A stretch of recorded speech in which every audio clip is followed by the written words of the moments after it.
Here are 15 of the best Ask Reddit stories for today. I hope you enjoy and remember to subscribe. It really helps us out. We post new videos every day. Girlfriend said, "Is there basketball on?" Then put on the game and walked away. 2 hours later, I'm like, what is she doing? She's napping. She turned it on to keep me occupied like a toddler. What is the worst thing you've overheard while pretending to be asleep? In college, woke up to roommate's bed creaking. I shoot up to see what the hell is going on. There I see some woman on her back with her legs full spread eagle and my roommate just pile driving it like it was his last day on earth. Like a good bro, I quickly lie back down and pretend to be asleep. In between gasps of air, "Is your roommate awake?" "No, he sleeps through anything." Cut to next morning. I casually get up and turn on my PlayStation 2 and start playing some random game.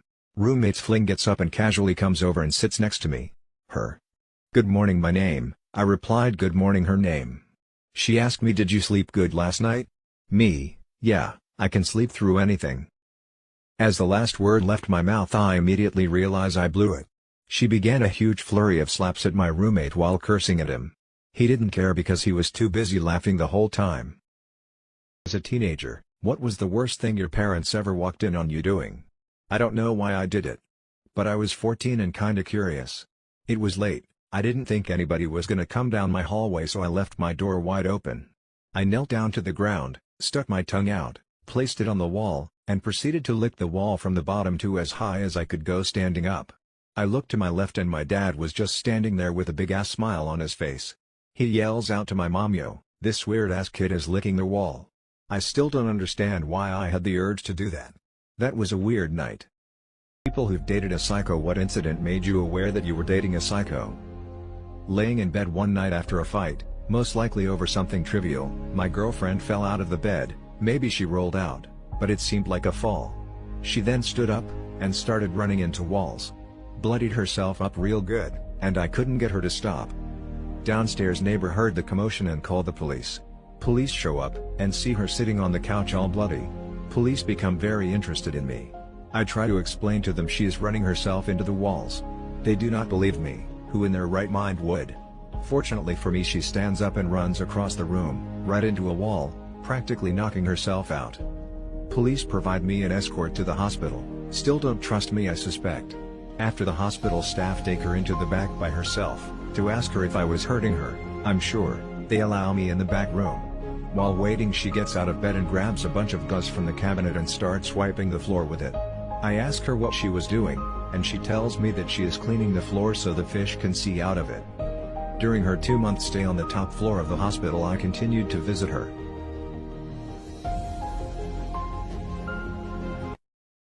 What did your horny you do that your normal you would never do? My brother-in-law crashed at our house a few nights a week for a while because he caught a ride with me to work. We both worked in the same town about 30 minutes away, so it just kind of made sense. Except this one time, he got one of those texts in the middle of the night. And took off with my truck. If he'd have asked, I wouldn't have even been mad. I'd have been like, "Yeah man, go get it, just be back for work." Well, that's not what happened. I got up in the morning, he wasn't on the couch, so I figured he was outside having a smoke. Looked outside and the truck was gone.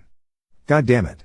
Phone was dead, no answer, and he did not make it back in time for work. Never heard from him until almost 11 a.m., by which point I'd already borrowed a vehicle from my parents to get to work an hour and a half late.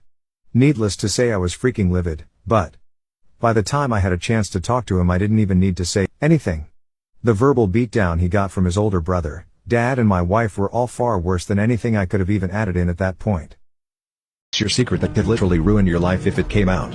When I was 15, my parents were going through a divorce. My mom worked night shifts and my dad was living with a friend of his. One night my sister, who was 19 at the time, came home pretty drunk from a party. She was acting goofy and fell on the couch next to me. She started grabbing my leg and laughing, and we started fondling. We ended up having bonding right there. When we woke up the next day, she had no recollection of the night before, so I just kept my mouth shut. Fast forward to when I'm 18. Sister is home from college and dad is over for a visit.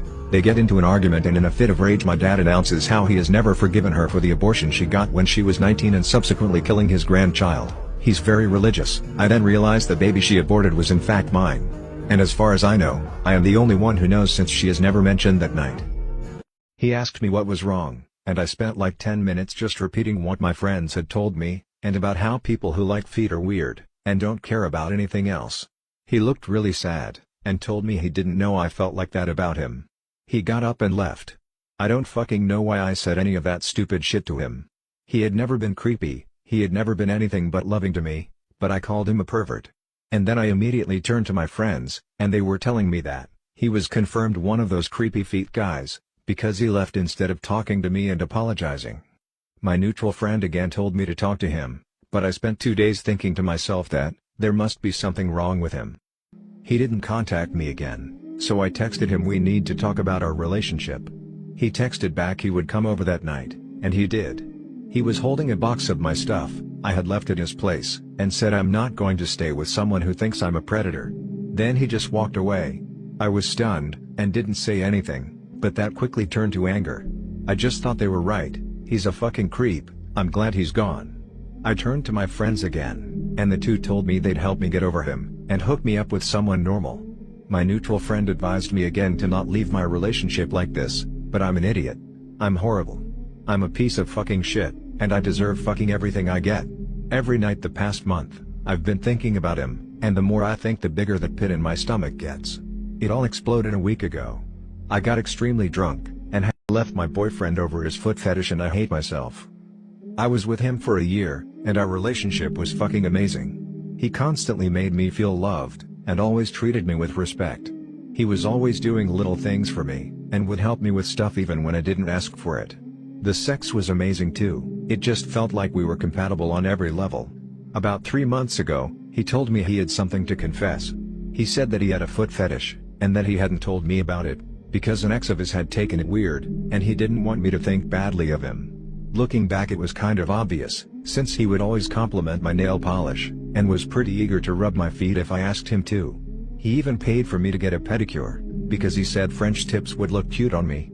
Nothing really changed much after that point. He wasn't pushy or anything, but he would suck on my toes during sex, which admittedly felt pretty good. I was hanging out with 3 of my friends a few weeks ago, and I mentioned that he liked my feet.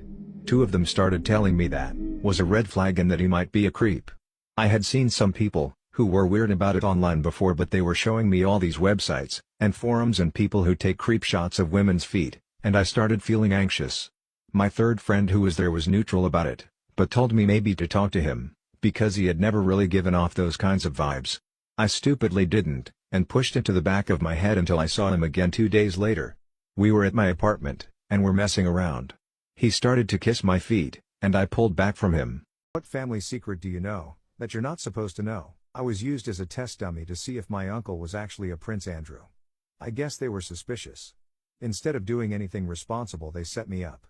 I was only a toddler, they figured since I couldn't remember it wouldn't matter, so they had him babysit me for a couple hours and recorded it. I was never supposed to know, but my aunt spilled the beans by accident to me. My grandma was raised in a Catholic orphanage under the pretext that she lost both her parents and siblings during the Spanish influenza. Turns out her and her dad survived, but her dad didn't want to take care of her, so he left her at an orphanage in Brooklyn and moved to Europe and started a new family. My mom drunkenly told me that my grandfather, who is passed, always used to sit with his back against a wall in restaurants because when he was in the army in the 50s he was gang raped by other soldiers. He would always make sure his back was covered in public for the rest of his life. I was 22 years old when I learned that not every family has a poop knife. My family poops big. Maybe it's genetic, maybe it's our diet, but everyone births giant logs of crap. If anyone has laid a mega poop, you know that sometimes it won't flush. It lays across the hole in the bottom of the bowl and the vortex of draining water merely gives it a spin as it mocks you. Growing up, this was a common enough occurrence that our family had a poop knife. It was an old rusty kitchen knife that hung on a nail in the laundry room, only to be used for that purpose. It was normal to walk through the hallway and have someone call out, "Hey, can you get me the poop knife?" I thought it was standard kit. You have your plunger, your toilet brush, and your poop knife. Fast forward to 22. It's been a day or two between poops and I'm over at my friend's house. My friend was the local dealer and always had guests over, because you can't buy weed without sitting on your ass and sampling it for an hour. I excuse myself and lay a gigantic turd. I look down and see that it's a sideways one, so I crack the door and call out for my friend. He arrives and I ask him for his poop knife. "My what?" "Your poop knife," I say. "I need to use it. Please." WTF is a poop knife? Obviously he is one, but maybe he calls it by a more delicate name. A fecal cleaver? A dung divider? A guano glaive? I explain what it is I want and why I want it. He starts giggling. Then laughing. Then lots of people start laughing. It turns out, the music stopped and everyone heard my pleas through the door. It also turns out that none of them had poop knives, it was just— I caught my student jaking off to me during class. During this week's lesson, the truth was revealed to me. About halfway through the lesson, Brendan must have accidentally clicked on the camera on button, because his camera revealed Brendan on his bed laying down, pants off with his hand on his DCK moaning and grunting while staring straight at me. This only happened for 2 seconds before he realized and turned his camera off and left the class. It's been a day Ian's I haven't had any contact with Brendan or his family. I feel embarrassed, disgusted and overall upset by the situation. Do I continue classes with Brendan, or do I sever all connections with his family? I don't know what to do. I caught my student jaking off to me during class. I'm a tuition teacher, 20F, and I do online math lessons for 7 to 12 graders via Zoom calls. I have a student that we'll call Brendan, 14M, he's a generally quiet kid, and doesn't talk too much during my lesson, which is great considering there are very annoying students I teach. In the lessons, we tend to not have our cameras on, but we do have our microphones on for communication purposes. 1 week ago, Brendan had his lesson with me and I heard moaning and groaning noises coming through the screen. I dismissed it as third-party noise or noise from outside the meeting, because I have had similar situations before. But I have 5 kids I never wanted, and I hate being a mom. It sounds terrible, and it is. I grew up in a very strict Mormon household. Growing up, I was taught that my only purpose in life was to get married and reproduce, and I really internalized that. All I wanted from life was exactly that. When I turned 18, my parents decided they were going to find me a husband as they didn't approve of the boy I was dating at the time. They set me up with a man from church, who was 29 at the time, and we married 4 months later. I've never loved him, and never will, but I didn't have a choice. I couldn't go to college because my parents don't believe girls should go and I had no formal schooling. I was homeschooled by my mom who had no qualifications, so I really had no options. I got pregnant with my eldest on our honeymoon. I didn't want to get pregnant so soon, but my husband refused to allow me to consider birth control options. I knew the second our daughter was born that I'd made a mistake. I had severe PPD and PPA, felt no connection to my baby and felt overstimulated every time she cried. I told my husband I didn't want any more, but he told me it was my duty to give him more children, and I didn't know how to say no. I got pregnant again when our daughter was 2 months old. I got pregnant with our third 3 months after our second was born. I got pregnant with our fourth 2 months after our third was born, and I got pregnant with our final baby when our fourth was 6 months old. I had severe complications with my last, which left me infertile. Can't believe I need to say this. You're not going to find your wife in any of these places, nightclubs, bars, Tinder. She's going to be here, libraries, gyms, coffee shops. I don't know, man. I found your wife on Tinder. It's a story that you've heard that still gives you chills to this day. When I was in 11th grade, my math teacher went off on a tangent about everything happening for a reason and why it is always important to be kind.